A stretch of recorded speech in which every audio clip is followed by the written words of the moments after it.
Welcome everybody to World of Tanks subscriber replays. My name is Maxwell and today's first video is from the user JLH79.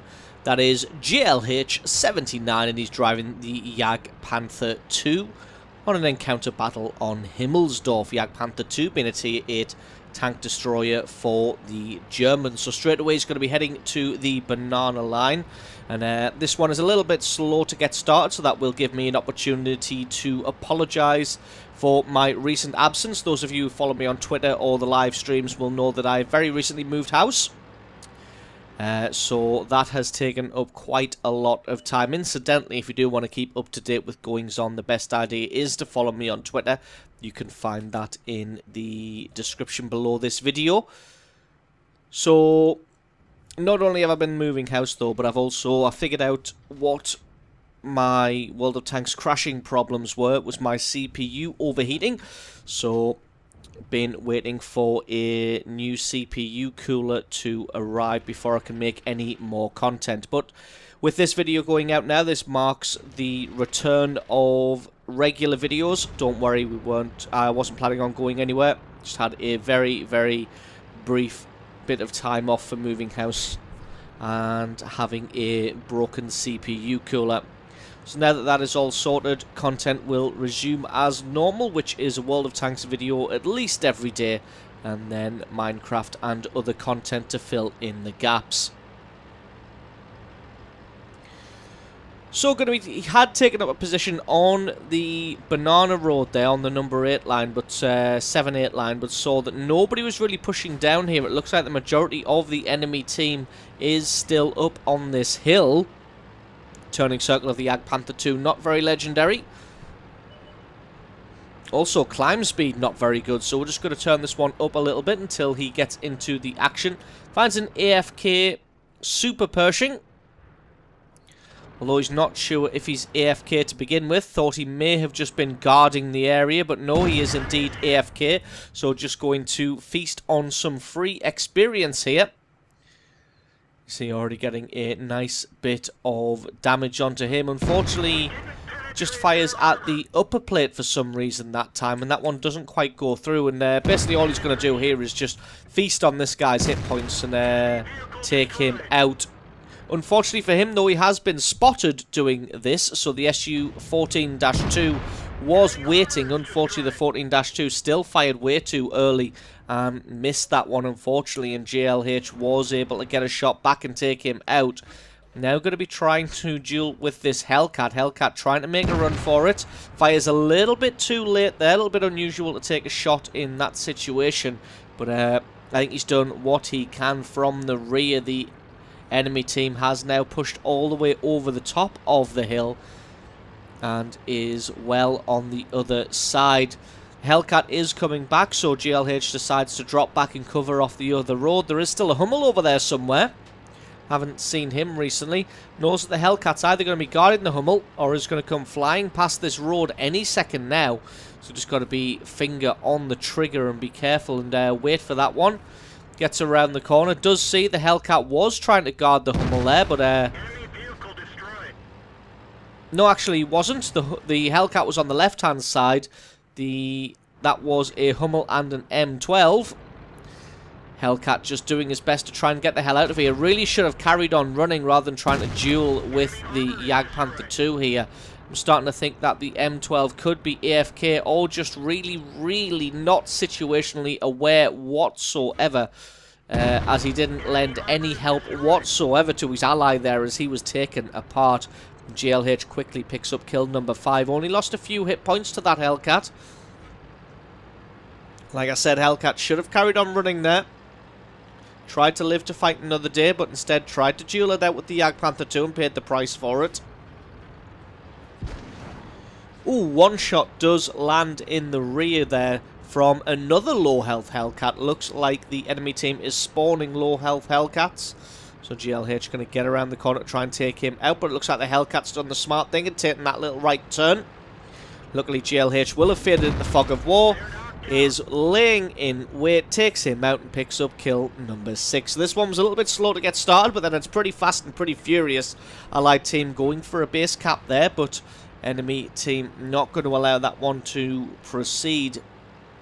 They do have an IS-3, a T-44 and a KV-1S in the location. GLH going to take the long route around and come at this one from the south. Going to see if he can get a hit on that KV-1S first. Doesn't look like it, but it looks like he may be able to get a nice shot on this IS-3. And indeed, he can. Gets a great bit of damage through the armour of the IS-3. IS-3 finally wakes up. Realises that something is happening. GLH gets hit, but luckily he did a little cheeky side-scraping manoeuvre there as the IS-3 was about to fire, and that one just bounced on his tracks. All taken up there. One good shot. Nope, doesn't look like that one went through, which is a little bit unfortunate.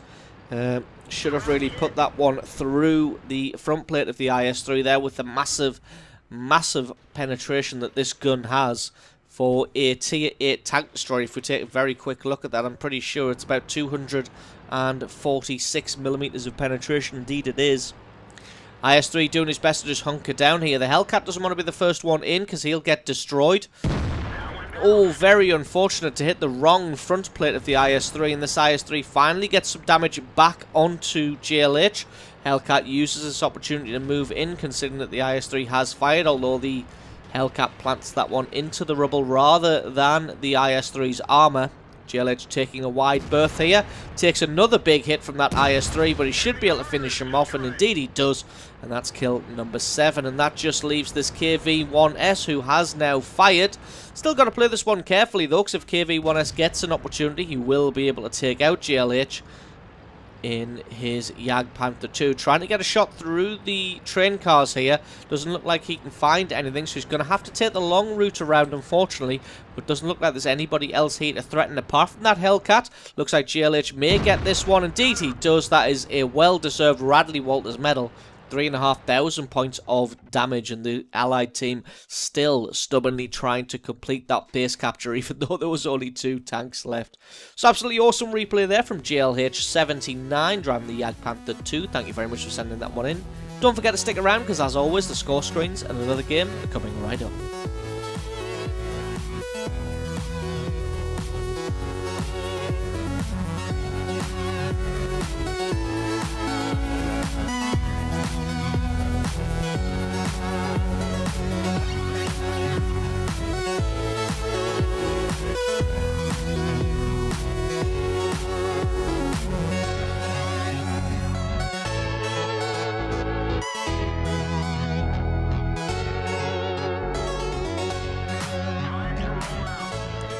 And our second replay of the day is from the user DOTX. That is DOTX, and he's driving the WZ111 Model 1-4 on a standard battle on Pearl River. And the WZ111 1-4, that is a lot of ones.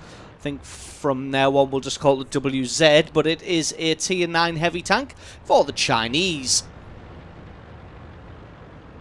So DOT going to be heading to the north of the map on this right-hand flank. You can see most of the team heading into that central position, and a few others heading into this northern location. That's a good split of tanks. Although they do seem to be committing a few too many forces to that central location. And as you can see, absolutely nobody gone to the south of the map there to cover off that approach, which may bite them in the ass later on. We shall see.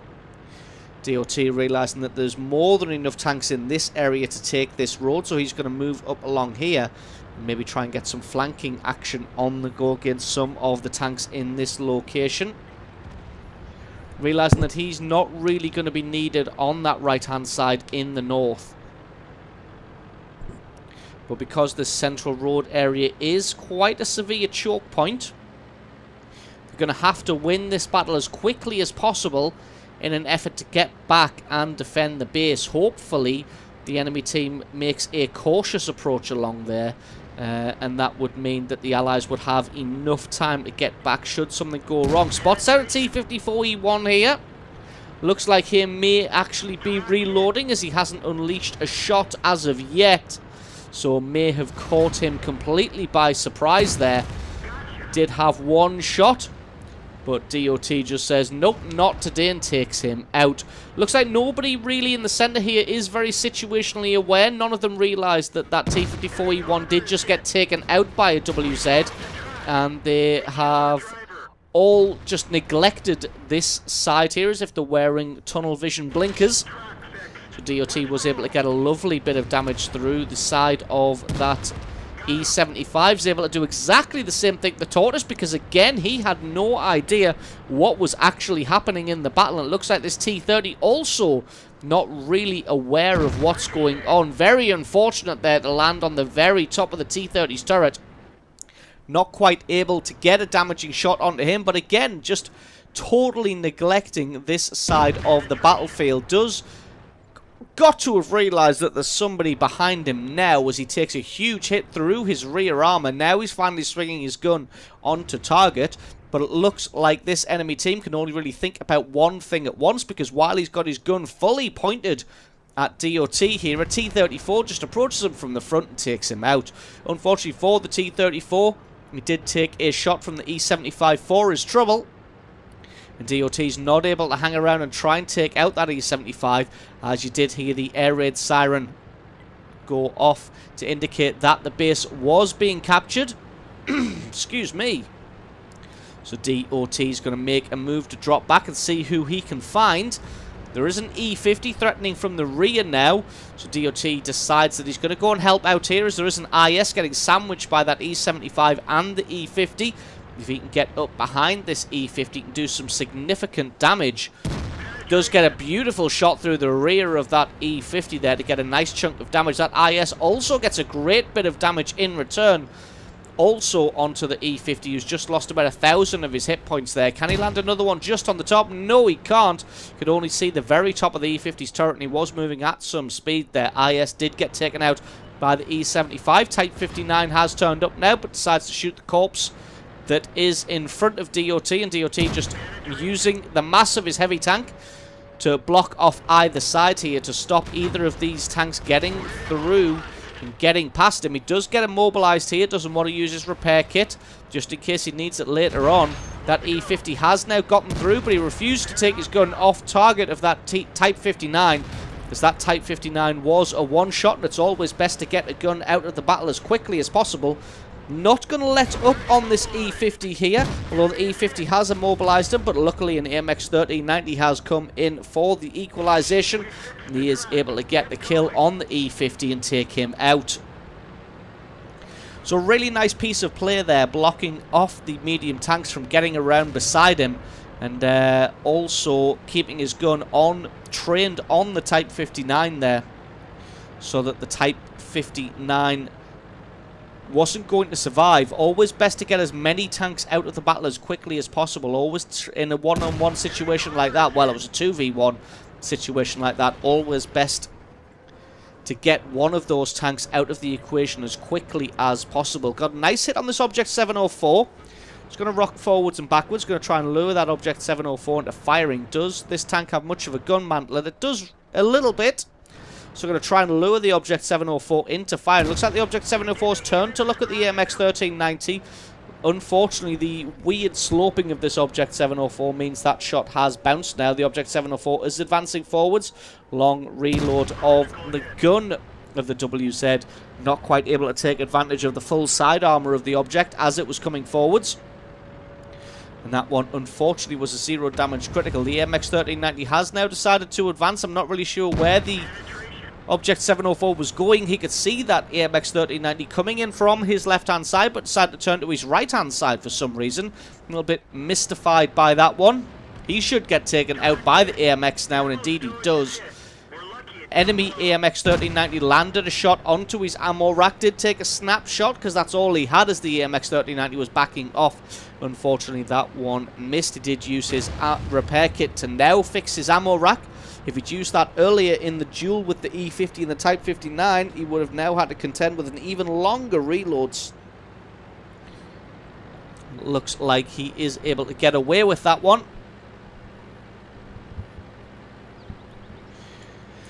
Going to now come across and try and help out his fellow IS-8. Well, not fellow, but his allied IS-8.